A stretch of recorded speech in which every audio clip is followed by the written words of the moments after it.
Parce qu'on devrait tous commencer la journée par un bol d'oxygène. Parce qu'il y a des réveils qu'on échangerait contre aucune grasse mat. Parce que mettre du beau partout, ça fait du bien tout le temps. Parce qu'une bonne promenade, ça fait battre deux cœurs. Parce que ça fait grandir de faire pousser quelque chose. Parce que le circuit le plus court, c'est entre votre jardin et votre cuisine. Parce qu'il y a des rencontres qu'on n'oubliera jamais. Parce qu'un monde meilleur, ça commence d'abord chez soi. Et parce qu'on n'a jamais eu autant besoin de se reconnecter à la nature et à la vie. Truffaut, mettons plus de vie dans nos vies.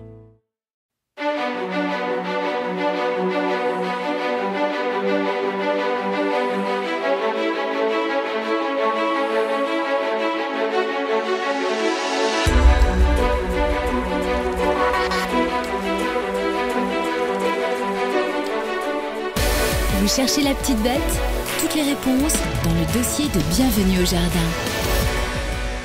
Aujourd'hui, notre dossier, c'est le fraisier, ou du moins les fraisiers. On va essayer de tout savoir sur ces plantes que vous devez absolument avoir dans votre jardin, ou même sur votre balcon, ou même si vous n'avez qu'une fenêtre. Ça passe partout, ça pousse partout, c'est tout petit, et surtout, c'est absolument délicieux. Mon cher Roland, est-ce que tu sais qu'en France, chaque seconde, il y a 3,8 kilos de fraises qui sont consommées, c'est-à-dire environ 120 000 tonnes par an. Il faut quand même quelques pieds de fraisier. Chaque seconde, 3 kilos, t'es sûr? 3 kilos chaque seconde? Mais pas toi. Ah oui, l'ensemble des Français. Ah oui, dis donc. Quand même. Oui, c'est pas mal, c'est un beau résultat. Voilà. Je les félicite. Alors, est-ce que tu sais aussi que le fraisier à gros fruits d'aujourd'hui a été découvert par un monsieur qui s'appelait Fraisier?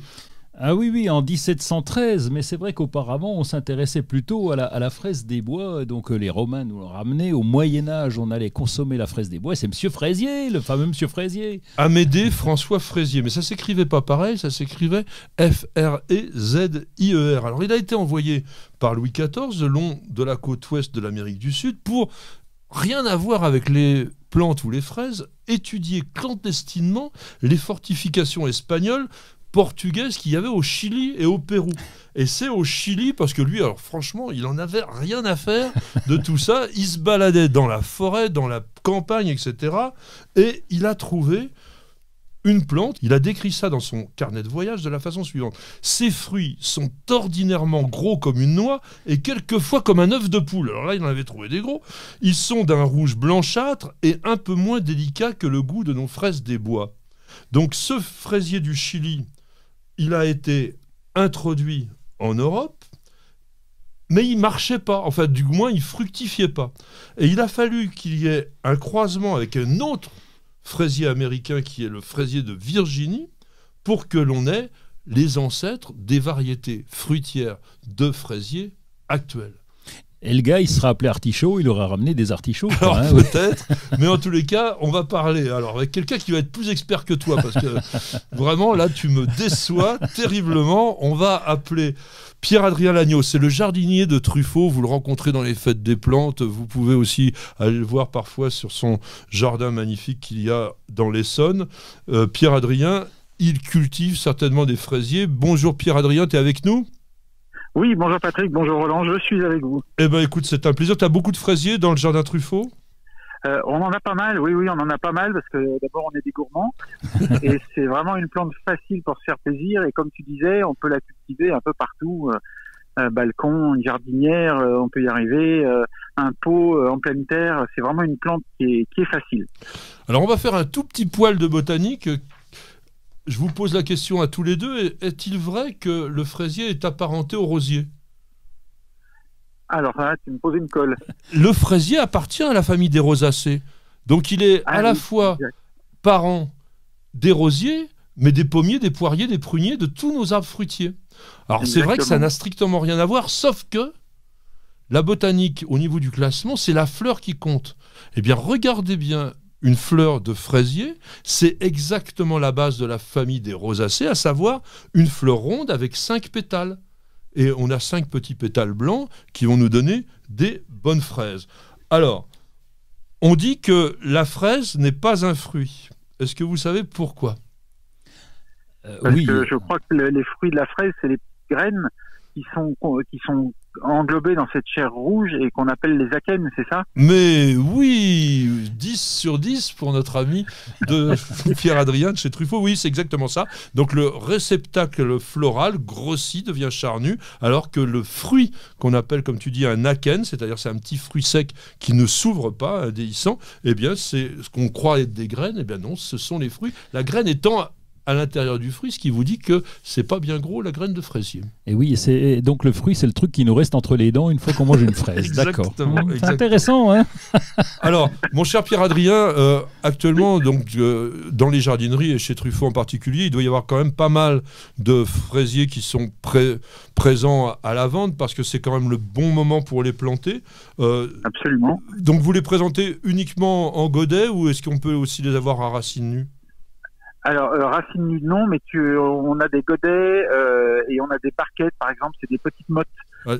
Des barquettes de 6 petites mottes, 12 petites mottes, il y a différentes présentations. Racines nues, je crois pas qu'il y en ait, j'en ai jamais vu, je crois. C'était dans le temps, ça. Oui. Malheureusement, ça se fait plus. C'est comme pour les rosiers, ça s'est perdu, les arbres fruitiers, tout ça s'est un peu perdu.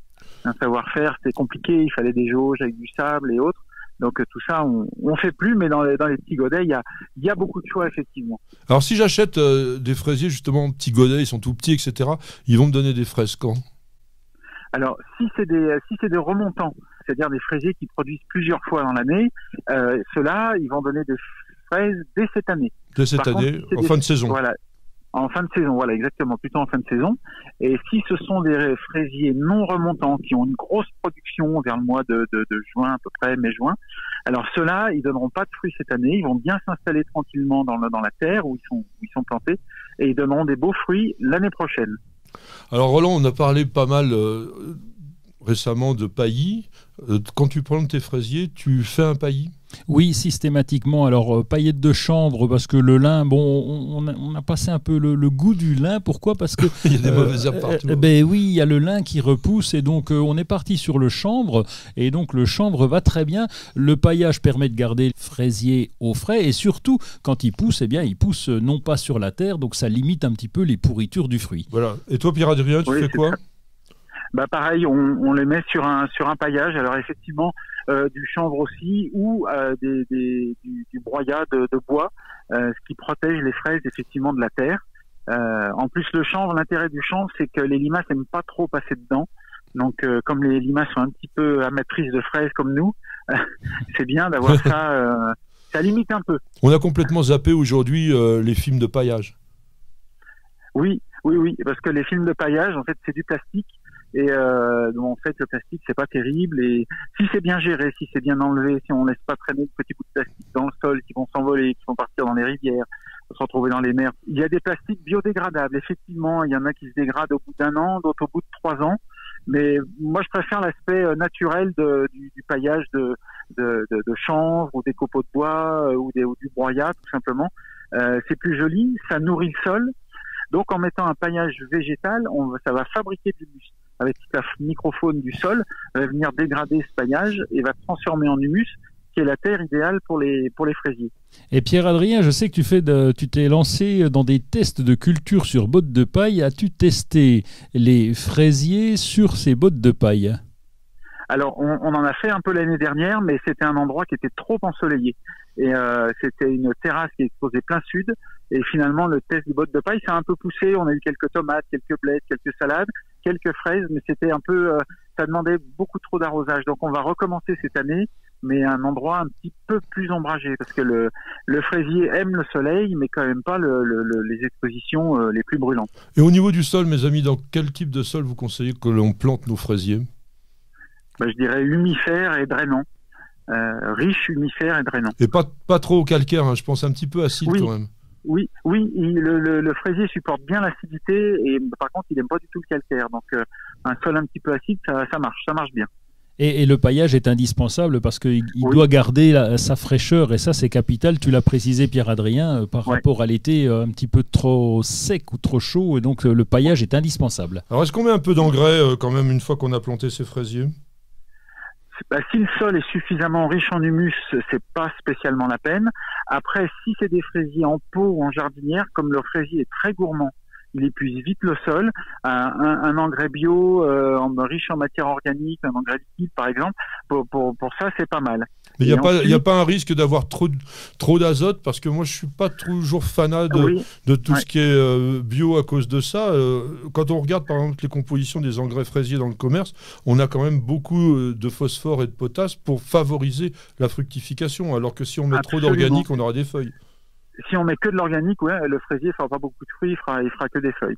C'est pour ça qu'un engrais avec, comme tu dis, pas mal de potasse, ça induit la floraison et donc après la fructification. Donc ça c'est une bonne chose.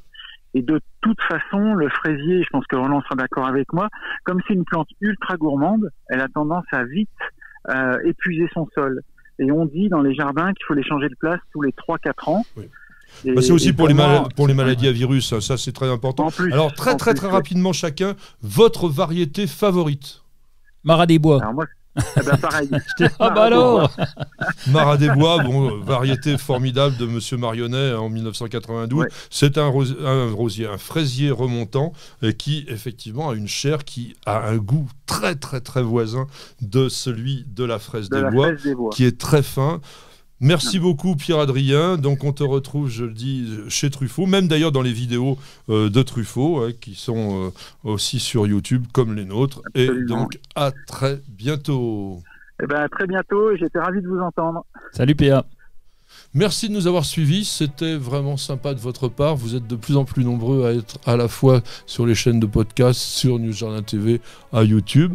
Roland, on te retrouve la semaine prochaine. La semaine prochaine d'abord, et puis sur lesjardinslaterre.com, et puis sur Instagram, sur Facebook, sur TikTok. Eh bien, à très bientôt à tous. Les jardinières, je vous embrasse. Ma petite perle, ma petite jardinière préférée. Et nous vous disons à la semaine prochaine. Et bienvenue au jardin. Vous avez écouté Bienvenue au jardin avec ARS, le fabricant japonais d'outils professionnels pour la taille, la coupe et l'entretien de vos jardins et de vos espaces verts. Vous avez besoin d'un avis, d'un conseil? Consultez-nous sur notre site www.ars-france.fr. Vous aimez nos vidéos, vous regardez régulièrement nos émissions Découverte Jardin et Jardiner, ça fait du bien. Alors n'oubliez pas de vous abonner, il suffit de cliquer sur la cloche et vous serez mis au courant régulièrement de toutes nos publications, et ceci est totalement gratuit. Et puis nous avons également un site internet dans lequel il y a énormément d'informations. Alors www.newsjardintv.com, c'est la bonne adresse.